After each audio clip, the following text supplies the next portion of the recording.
नमस्कार बंधुगण। बसंतर आगमन रे धरापृष्ठ जितेबेले नाली ओढ़णी पिंधि सजाई हुए सेतेबेले मन को आसे गोटे कथा, धन्य विधिर कल्पना। आज आम पलाश फूलर अपूर्व सौंदर्य एवं प्रकृतिर नियम को नहीं शुणा एक सुंदर कविता फगुणर पलाश। जदि आपण को मोर यही प्रयास भल लगे तेरे चैनल को सब्सक्राइब करने को भूलिए नहीं। पलाश फूलर महक नथाए रूप रंगी मन मोहे, खेत बिल थाट पहाड़ पर्वत नाली रंगी शोभा पाए। बरसकु थरे फगुण बेलारे प्रेमर भावना बही, नाली टह टह पलाशर फूल फुटे गह गह होई।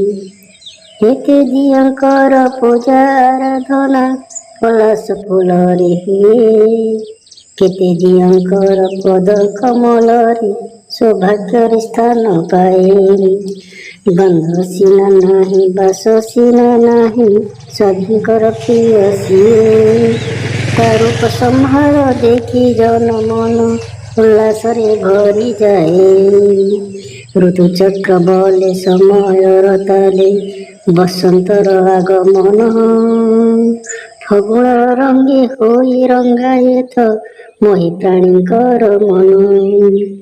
पत्र झड़ा हुए समय क्रमरे वृक्षरु जे निरंतर, डाले डाले खेले फूलर जुआर रंगायत बनस्तर। कलिया सई कमल पतर दिशे सबुज सुंदर, फूलरु जे फल बढ़े निरंतर हुए नभ कलेवर। पत्र गहली रे फल मध्य बीज क्रमे हुए सरजना, प्रकृति नियम अति अनुपम धन्य विधिर कल्पना। बंधुगण, आपणक अंचल पलाश फूल अन्य क्यों नाम जना जाए कमेंट बॉक्स में निश्चय जणाइबे।